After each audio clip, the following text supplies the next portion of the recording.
All right. Thanks, Amy. And My pleasure. ho hopefully it's not the first session of the day. You've been able to join along the way, even if you're not fully attentive on every single word that's being said. I've enjoyed it so far and will continue to enjoy it. Loved what Ramsey was sharing on Collabra, so that's kind of a new fun platform to take a look at. Please check that out. Suresh, I loved what he was sharing.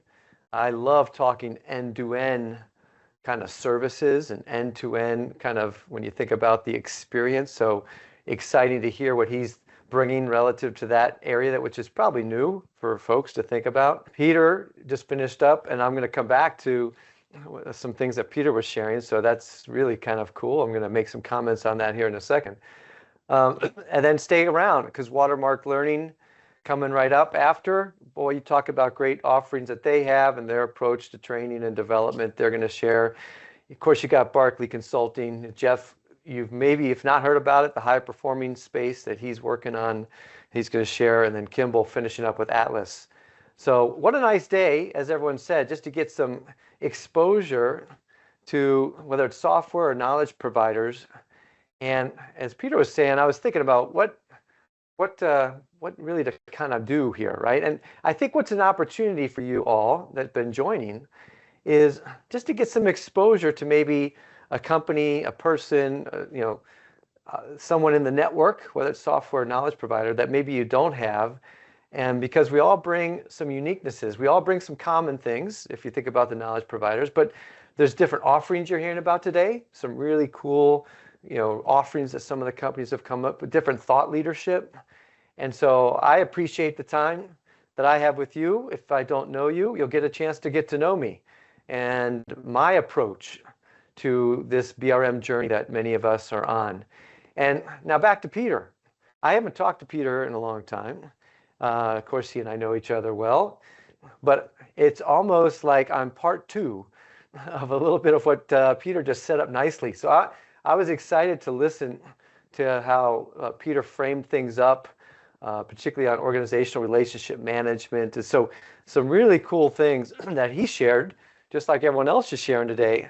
And you're going to see me build on or come at a little bit of a similar angle. It's going to be different, my own take, of course, on everything, but you're going to hear some common threads to if you just joined with what Peter and the approach of Lead the Pack's about.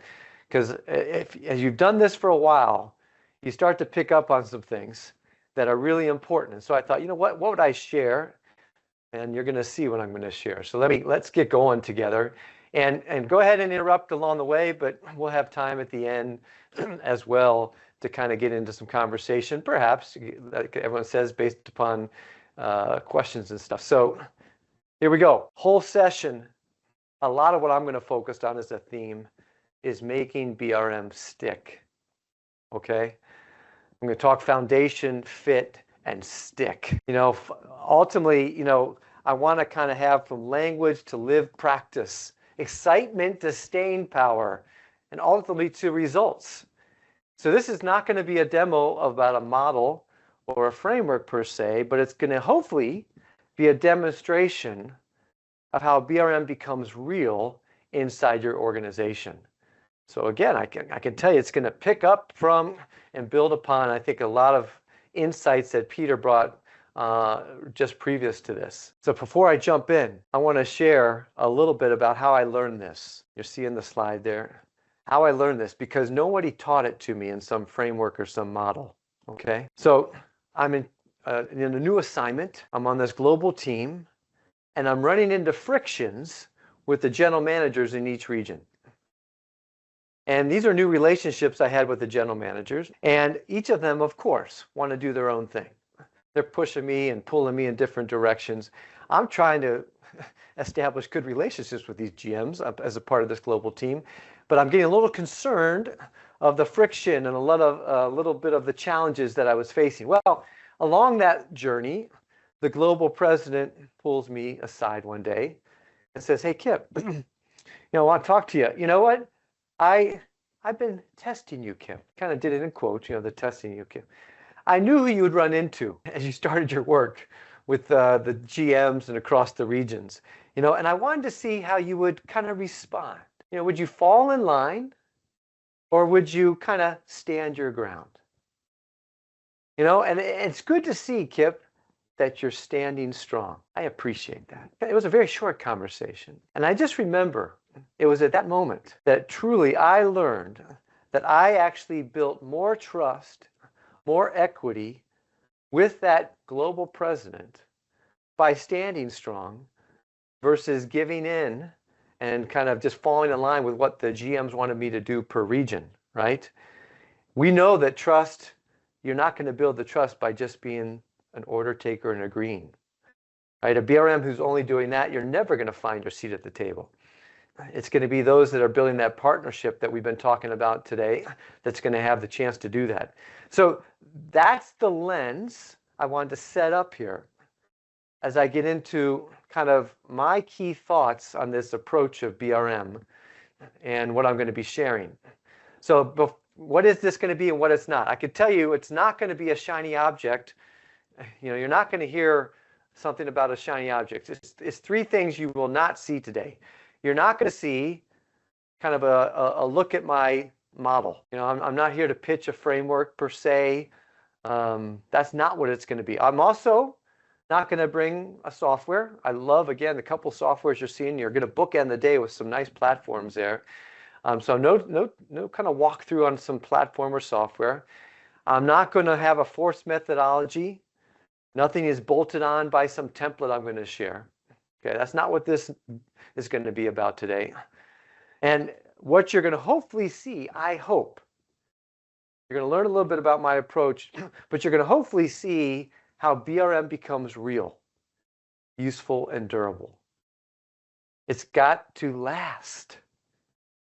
And anytime you're in a demo, anytime you're hearing about something, it's got to be more than shiny object. The shine loses its shine at some point.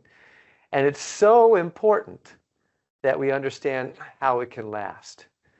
And so if I'm going to demo, BRM, I should model BRM even as I go through this with you today.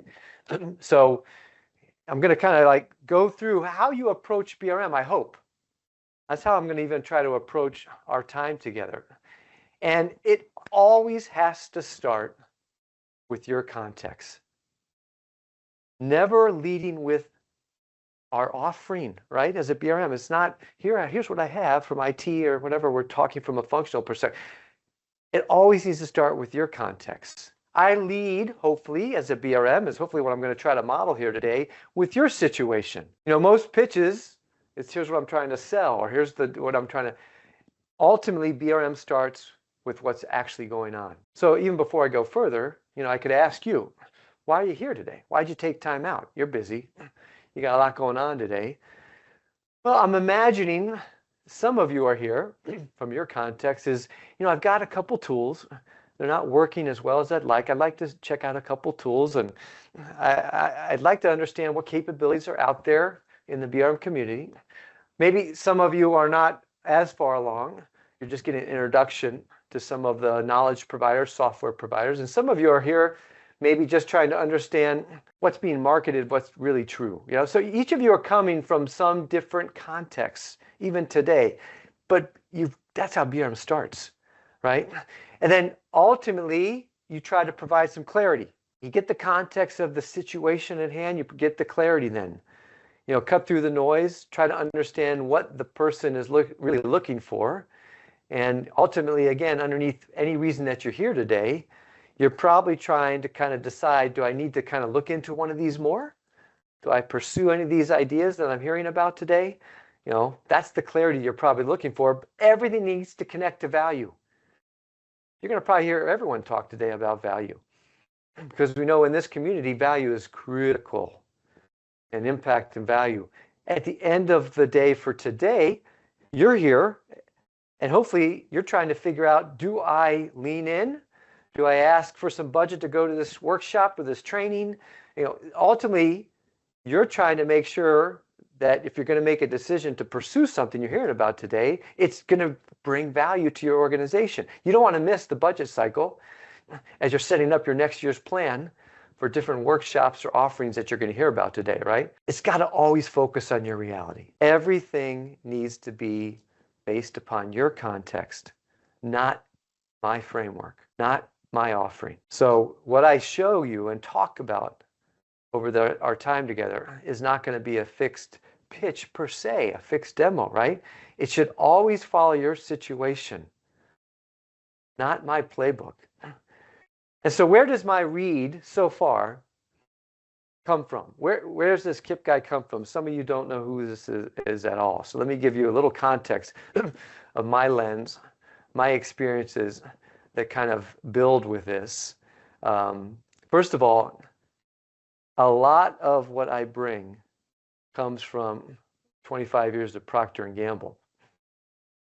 And as a part of those 25 years, I sat in that position, in that job, where I had that full-time hat of a BRM.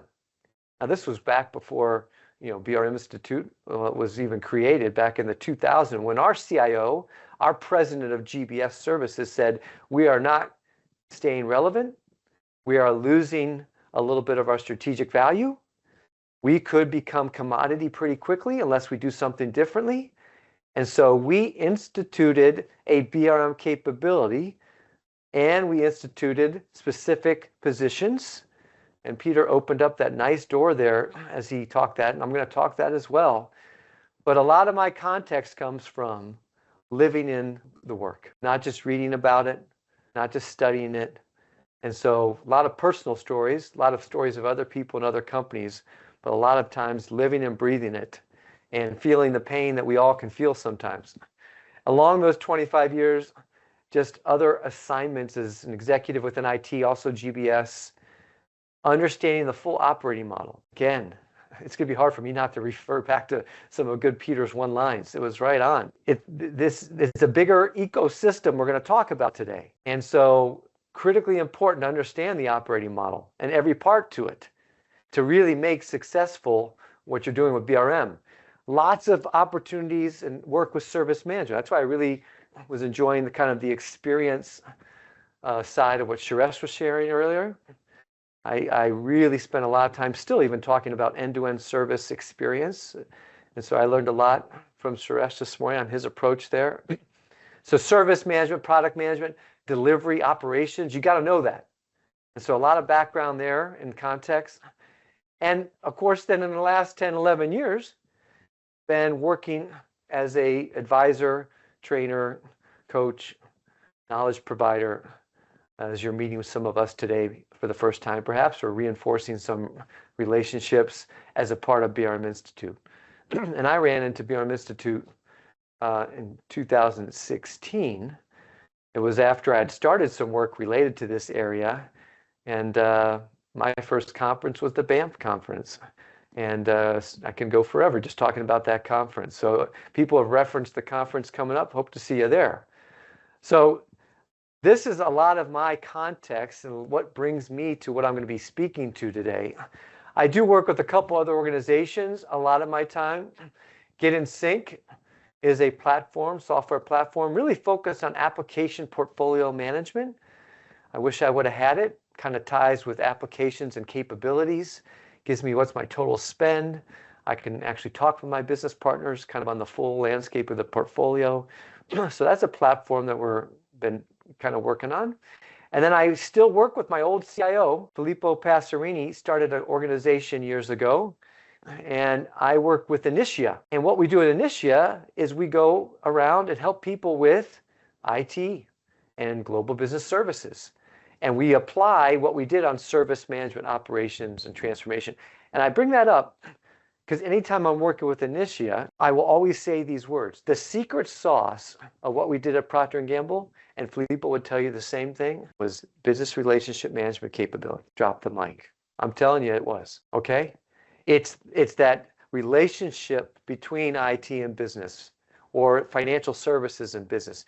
And so a lot of what I get excited about is what we did.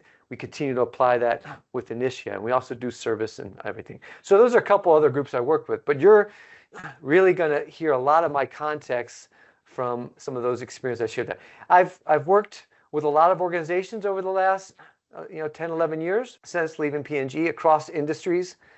So you've got the consumer food beverage, you've got healthcare, the life sciences, government. I forget who was referencing this. I think Suresh was. There's some uniquenesses in government, right? For those of you at the local, state, federal, lots of experiences there, financial, insurance, industrial technology. So these are some of the organizations I've worked with over the years, and you're familiar with these. And by the way, every industry, there's some patterns.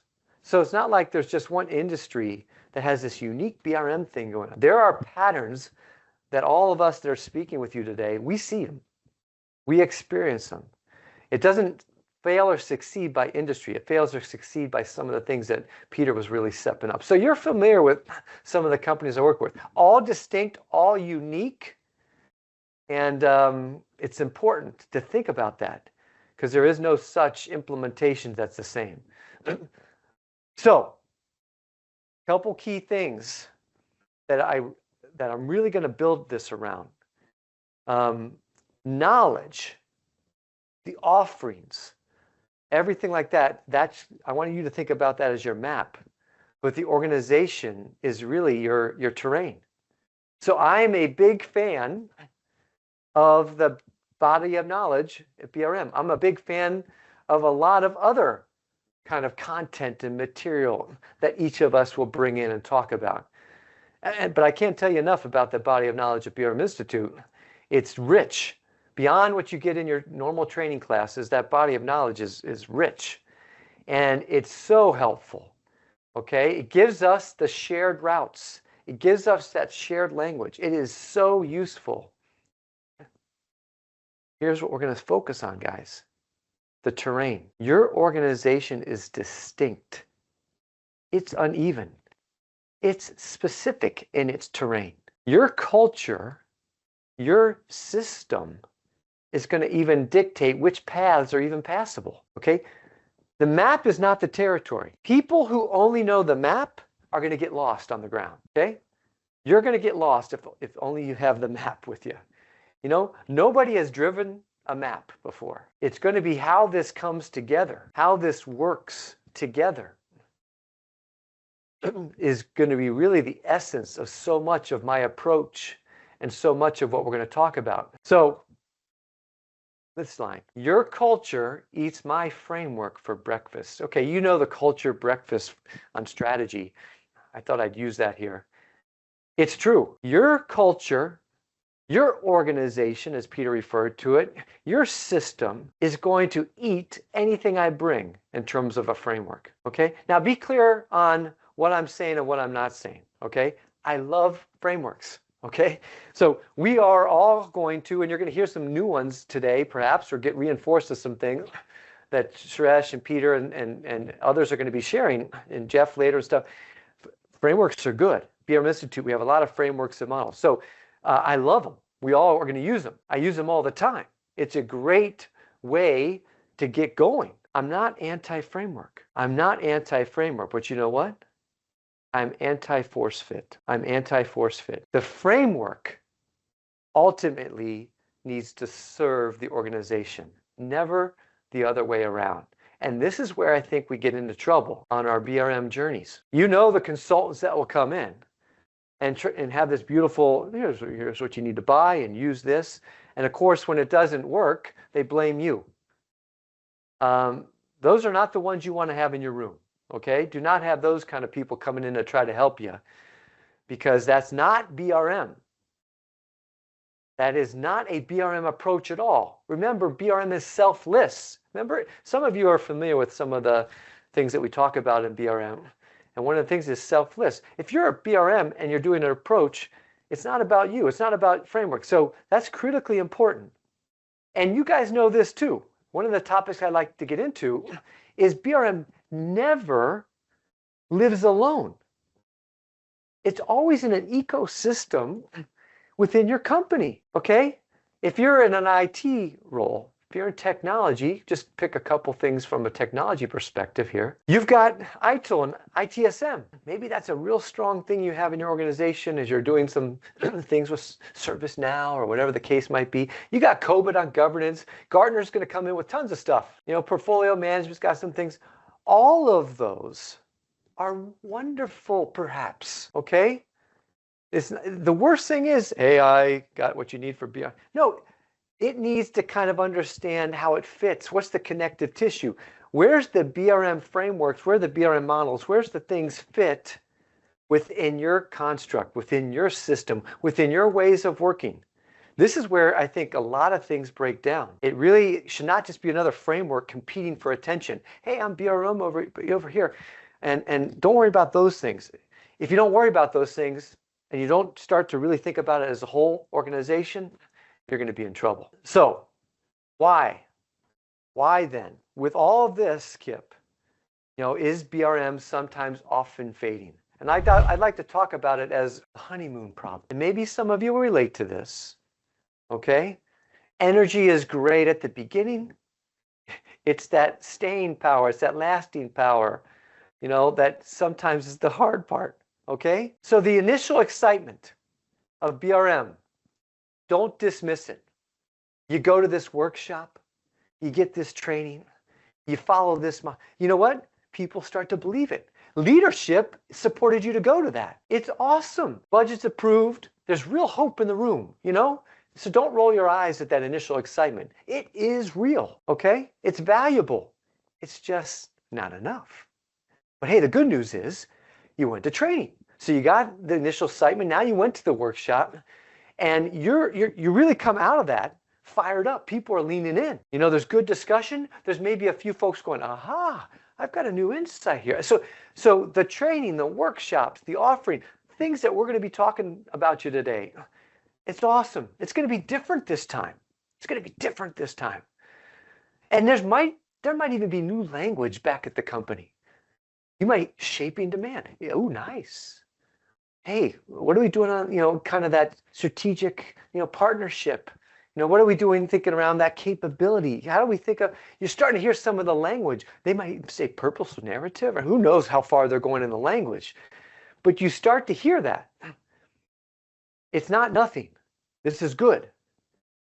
But guys, language changing is not behavior changing. And then what happens that we see a lot is that old behavior returns. The gravity of the system actually pulls everyone back. So all of a sudden it gets to be an urgent quarter. And all of a sudden, basically, the old habits come back. Everyone starts to get busy. And I start to kind of just firefight, go straight to execution. The behaviors start creeping back in. I've not worked with too many companies, of all those companies I've worked with, and some of them, they've been on journeys. So it's not like, this is nice. Kip, every company you worked with is just, no, because of some of what we're talking about here. But I've never worked with a company. I don't think this has ever happened. I know there's maybe a couple of times, but generally, there's not like some announcement. Okay, everyone, starting in August, we're going to shut down BRM. There sometimes are very legitimate choices like that, but what's been happening typically is a slow seeping, a slow losing sense of what BRM was, and gradually the system again pulls it back in. And you can find that BRM completely fades if it's not embedded. So this, if you were with Peter's session, you can hear I'm just supporting, I think, a lot of what Peter shared and talked about. So check out what he was talking about there, because I'm so in line with a lot of the spirit to this. 6 months later, BRM is a nice memory from the workshop. That's fun to look back on. That was a good training class, And ultimately, this is the failure mode that we can see. And it's really the focus of the rest of my time with you. Because none of us that you're meeting with today, the Institute's not interested in a little blip of excitement. We're interested in ensuring a successful, lasting BRM capability in your organization. Sure, we'd love you to come to our training classes, our workshops, but what's nice about this community is it's really much more than that. And so that's what I'm going to speak to. And it builds off of some of the stuff you've heard this morning, and it'll continue to be talked about this afternoon. And so hopefully you're just getting some good thoughts on this. And so how do we think about this? Why does this happen? It's not so much the who, it's the what. It's generally not because of bad people. There's not like typically, again, I'm not going to say 100%. Sometimes there is this bad person that you would wish was gone. But typically, it's the system that never changed. Ultimately, I need to be careful of reframing the blame. It's not about the bad people. It's about the system that never changed. This is what can happen. Okay? Leadership was excited and then went quiet. So they got you to the workshop. They supported you to get started as a team. And then it got a little bit quiet. We all have one story on this one I'll share with you. I was brought in by a CIO who was excited to bring this BRM capability. And she knew what it was and she supported it. Well, a couple months into that work, I ran into one of her direct reports who managed a lot of the delivery side. And this direct report, in some nice ways, kind of nice ways, I don't know, said, Kip, I don't know why you're here. I don't understand this BRM thing. It feels like it's just another thing to add on. It's getting in between what I'm doing already with the business. Just kind of went off for a while. And the immediate thing I thought about in my head was there's an opportunity with the CIO. Because what had happened, she worked with me to get going, but she was not reinforcing and supporting it after that initial launch. So that's one reason we'll see BRM fade. And maybe you can relate to that one. This is another one that we will see out there. You go to the workshop, you go to the training, you're all gung-ho, and then there's no empowerment when you get back. There's no authority that's been changed. You have the skills, but you can't even put them to use. So again, something that I know Peter mentioned as well. How about this one? BRM is fading. I have the value plan. I've got the idea document. I know how I want to manage demand. Beautiful. Well, guess what? Other people didn't hear about it. They're still working on some other process. Intake never changed from an intake process with the PMO they put in. And I start to kind of see the old channels of demand. And before you know it, everything we learned in the workshop, it's going away. It's fading. Value is getting discussed, which is great. I love value. We all love value, but we still haven't taken it far enough in terms of kind of measuring it. Everyone's asserting the value, but it's never proven. And at the end of the day, to summarize so much of what we're talking here, the operating model never changed. It never evolved. One of the first things I remember in my first BRMP class, probably that I took from Peter or somebody, but I remember one of the things that we train about is this has to fit within the operating model and the strategy of the function. So if that's not the case, you can see BRM fading. And what I really focus on, guys, and why you're hearing me talk about my little demo is about this approach and my focus here, is I think a lot of people don't give enough credibility to that gravity of the system that just pulls you back. And the operating model does not evolve appropriately, that organizational side of things. So we like to, and every single thing you see here can be trained, it's a choice. What I mean by that, it's a choice. You can redesign and work on each of these. It's got to be intentional. But you put a trained BRM inside of an unchanged system, you're going to feel the pullback. Skill alone is not going to outpull the structure. I've seen it. We have people come to our trainings and they'll talk about their leadership, they'll talk about their operating model, ways of working, and nothing is in place. And all of us as knowledge providers, we know that's going to be some challenges. I don't say don't give up. I say, well, here's how we're going to have to approach it. It's definitely not just as simple as coming to this workshop as we've been talking today. We're going to have to definitely work on having behavior that's kind of being reinforced Is that happening? Are the leaders modeling the expectations? Are they out front? If you don't have that, you're going to struggle with BRM. Or you're going to wonder why it's taking so long to kind of move in your BRM implementation. If there is no governance, whether you like that word or not, you know what it is? It's oversight. It's I've got a way to do so. If there's nothing like here's how we're going to do this, you are in trouble. You are in trouble. Gooey, nice one. Gooey, bring it home, baby. Bring it home. It's exactly right. And you got to bring value. It's got to be visible. So we all see this too many times, guys, in this community. For us that have been around in this community, we don't like seeing this.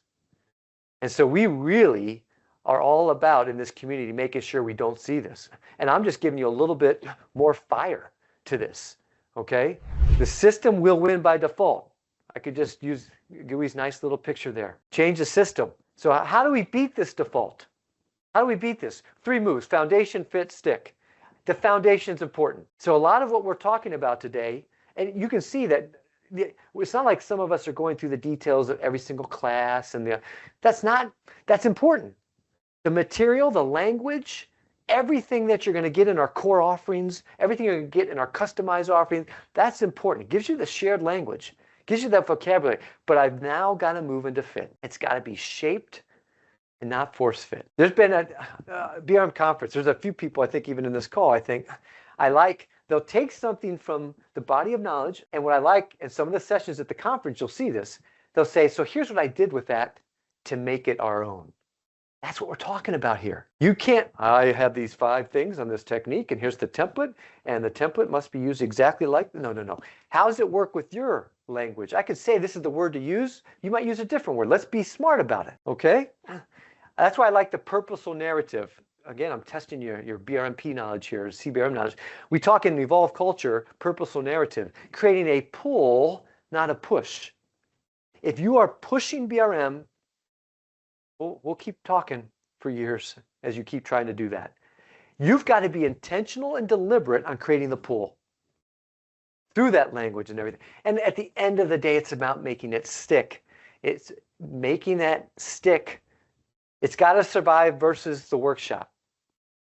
We don't like to see people come and go. We like to see things stick. That's how it becomes real. And so I'm just going to bring this to life with a little scenario here, okay? You're familiar with this kind of scenario. I'm sure you faced this. You've got some VP that comes to you. Hey, we need a new solution now. And by the way, the VP walks in and says, and we're going with vendor X. So apparently they made a decision in the hallway or at the offsite, and if you're in technology, you weren't there, the IT function wasn't there.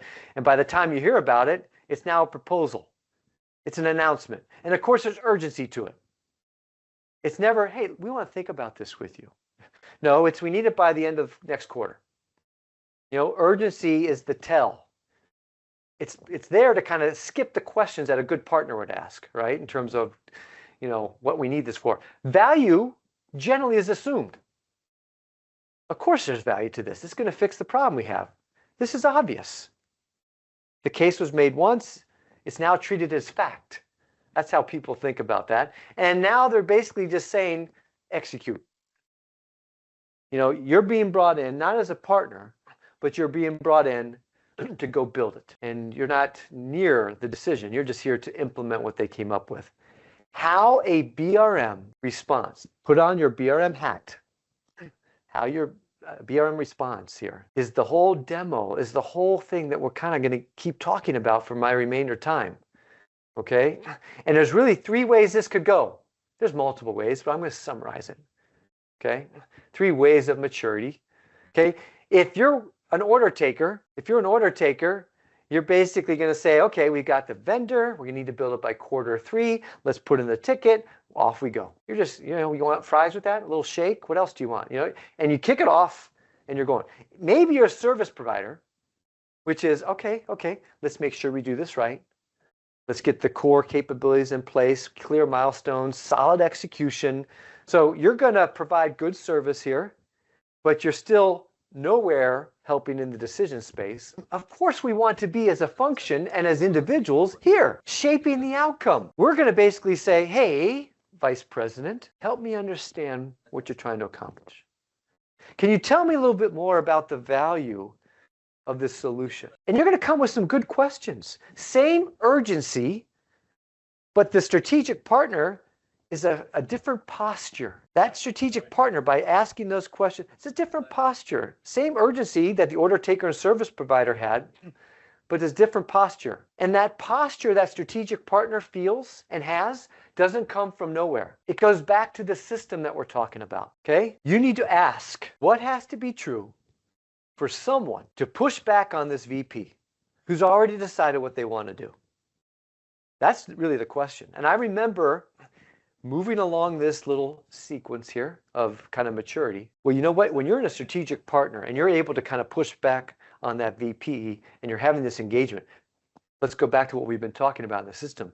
You ultimately need the authority to even do that. There's no insubordination here. You've been given the authority to kind of engage that way. You've been given the words and the language from the system on how to engage that way. You've been given, this is an important one, you know someone has your back. Oh, I remember. I'm trying to do this thing right, and someone escalates around me. You ever been there? I'm trying to do this thing right that I've been trained on in the workshop in BRM. Okay, I went to this work. I'm doing my thing. They go around me, and now my management's like, yeah, what's Kip doing? No. We'll get right on that for you. When I was able to really be that strategic partner, it's because I knew the system, management, we were all on the same page of what this meant. The system repeats it back. This is not something I'm making up on the fly every single meeting. To be a strategic partner is not a braver person. It's a person who's standing on more. Now, I love courage and fearlessness. We talk about the BRM mindset, which I know. You do need to have courage and have that attitude. But you know what? To really make BRM come to life and you need to be standing on more than just your own courage. So BRM does not fail in the model. It fails in the meeting. It doesn't fail on paper. It fails in the moment, okay?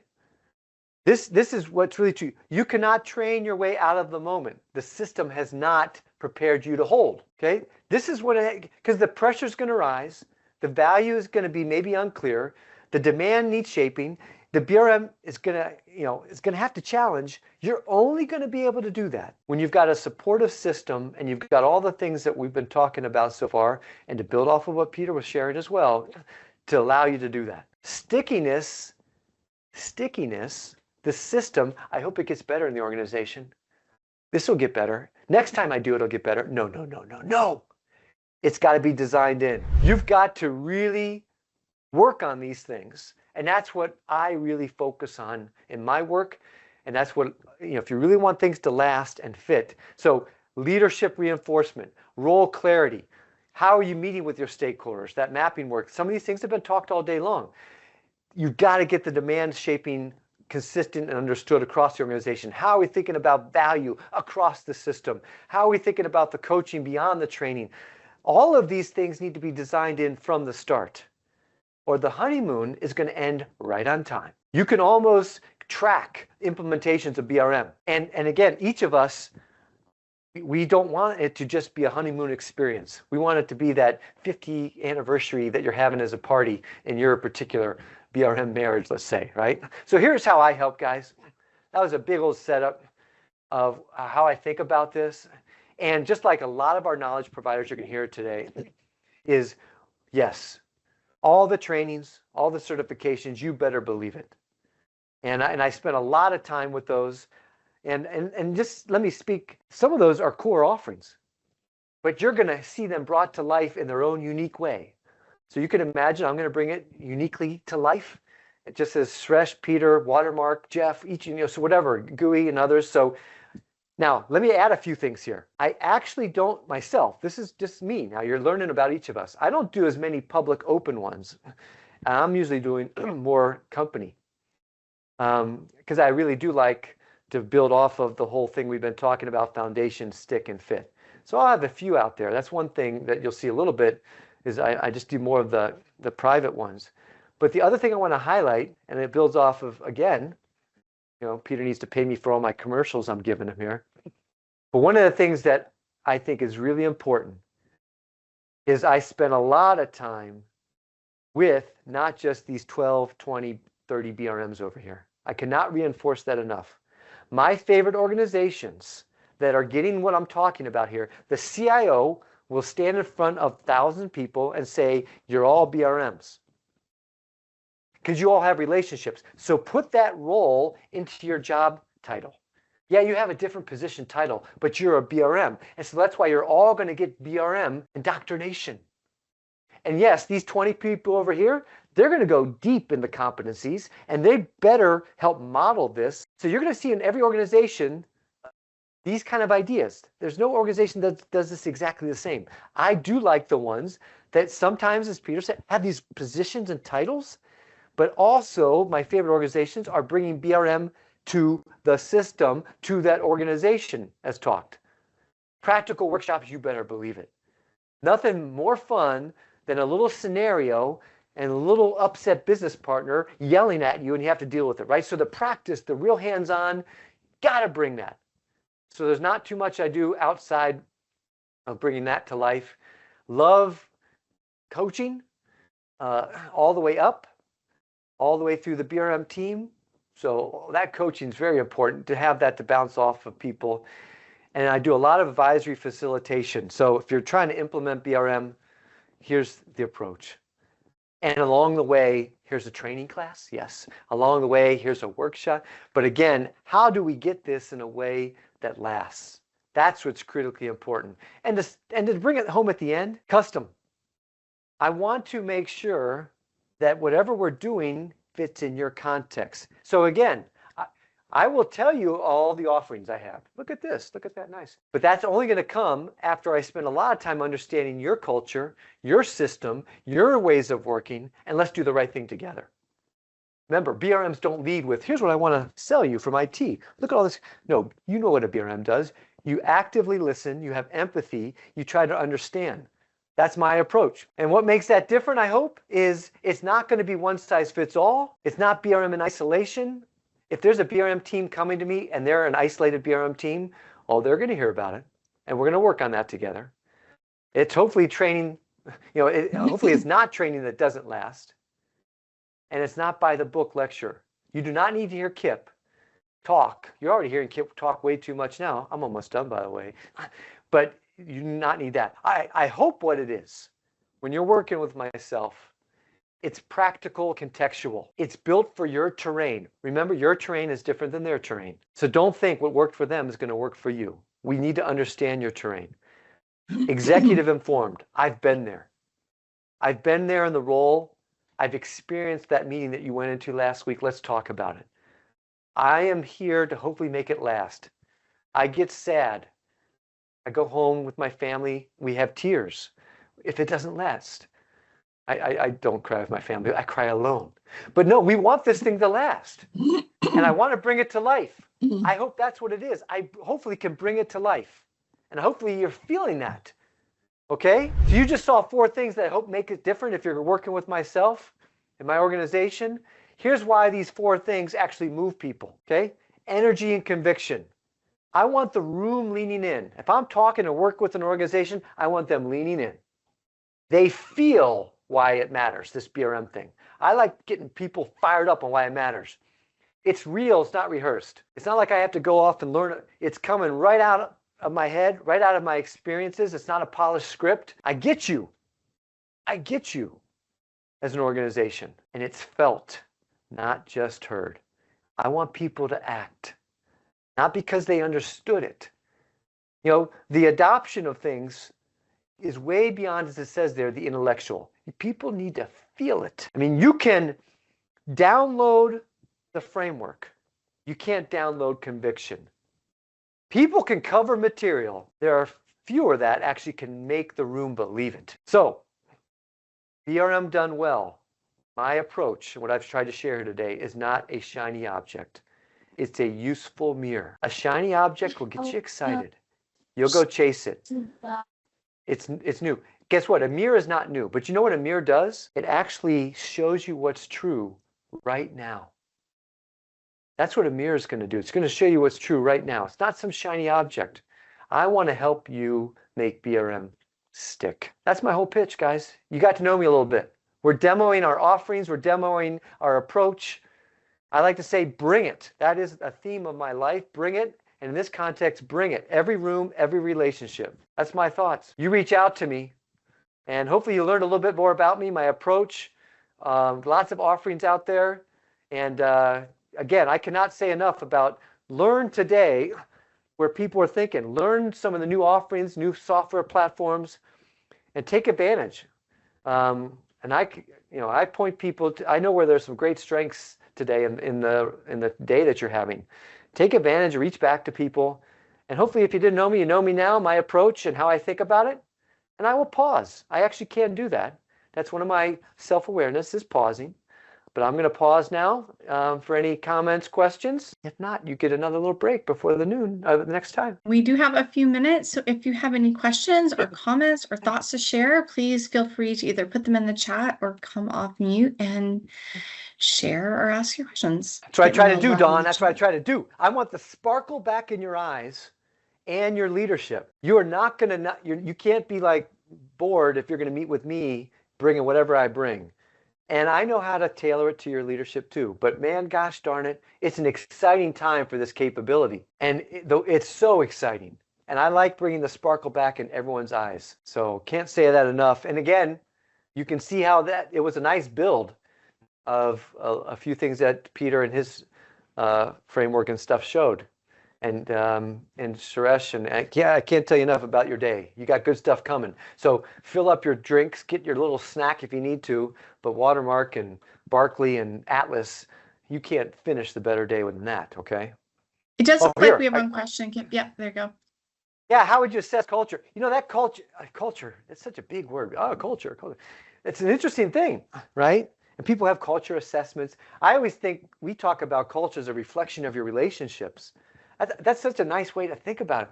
So as you would look around, how strong are the relationships being formed organically? No one's even pushing or they actually are forming without being asked to form. And so, and if you're asking me about how I'd assess the culture, that's a great let's go angle. It's Kip coming into your company. That's probably what you even meant. I'll tell you, it's a lot of intake. It's a lot of discussion with me and my point of contact. It's a lot of me understanding some of the organization. It's a lot of that assessing, as Peter talked as well. It takes time. But I want to, when I show up to your leadership team, I want to be talking some of your language. I want to have the context of your ways of working. That's going to get a lot more buy-in from your leadership on this BRM thing versus, hi, I've got a framework here. This is what all the companies do. Yeah.